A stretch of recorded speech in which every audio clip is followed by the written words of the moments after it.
আসসালামু আলাইকুম ভিউয়ার্স, জানিয়ে দেব আজকের বিশেষ সংবাদ। জামায়াত ইসলামের সঙ্গে বৈঠকে প্রধান উপদেষ্টা। আরো থাকছে আগে সংস্কার পরে নির্বাচন চায় জামাত, রূপরেখা 9 অক্টোবর। প্রধান উপদেষ্টা ডক্টর মোহাম্মদ ইউনূসের আমন্ত্রণে সংলাপে যোগ দিতে রাষ্ট্রীয় অতিথি ভবন যমুনায় পৌঁছেছে জামায়াত ইসলামের একটি প্রতিনিধি দল।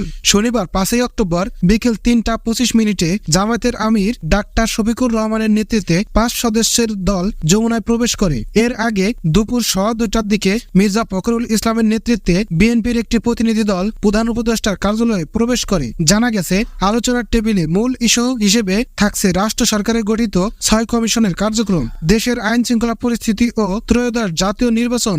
বিএনপি, জামাত ছাড়াও গণতন্ত্র মঞ্চ, ইসলামী ঐক্য জোট, গণতান্ত্রিক বাম জোট ও এবি পার্টির সঙ্গে এদিন সংলাপ করবেন প্রধান উপদেষ্টা। প্রত্যেক দলের জন্য 30 মিনিট নির্ধারণ করা হয়েছে।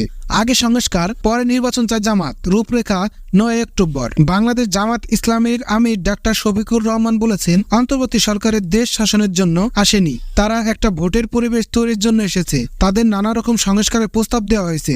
জামায়াতের পক্ষ থেকে আগামী 9 অক্টোবর রাষ্ট্র সংস্কারের রূপরেখা তুলে ধরা হবে। নির্বাচন থেকে সংস্কার বেশি গুরুত্বপূর্ণ। শনিবার 5 অক্টোবর বিকেল 5টার দিকে প্রধান উপদেষ্টার সঙ্গে সংলাপ শেষে তিনি একথা বলেন। জামায়াত আমির বলেন, এই সরকারকে নিরপেক্ষ থেকে একটি ভালো নির্বাচন উপহার দিবে জাতিকে। আমরা সরকারের যৌক্তিক সময় দিতে চাই, সেটা কতদিনের সেটা আমরা জানাবো। সরকারকে 2টি রোডম্যাপ দেওয়া হয়েছে জানিয়ে শফিকুর রহমান বলেন, একটি সংস্কারের, অন্যটি নির্বাচনের। ভোটের আগে সংস্কার চায় জামাত, আগে সংস্কার পরে নির্বাচন, এজন্য অনেকগুলো প্রস্তাব দিয়েছে জামাত। ডাক্তার শফিকুর রহমান বলেন, গত 3টি নির্বাচনে জাতি বঞ্চিত হয়েছে। আগামীতে জাতির সামনে একটা গ্রহণযোগ্য, সুষ্ঠু এবং শান্তিপূর্ণ নির্বাচন উপহার দেওয়ার পরিবেশ তৈরি করে দেওয়া হলে, সুষ্ঠু এবং শান্তিপূর্ণ নির্বাচন উপহার দেওয়ার পরিবেশ তৈরি করে দেওয়ার মূল কাজ কি কি মৌলিক বিষয় সংস্কার করা উচিত সে বিষয়ে আমরা কথা বলেছি। জামায়াত আমির আরো বলেন, জনগণ ও সরকার একসঙ্গে কিভাবে আইন শৃঙ্খলা পরিস্থিতি আরো উন্নত করতে পারে, সব ধরনের ষড়যন্ত্রের বিরুদ্ধে জাতিকে ঐক্যবদ্ধ রাখতে পারে,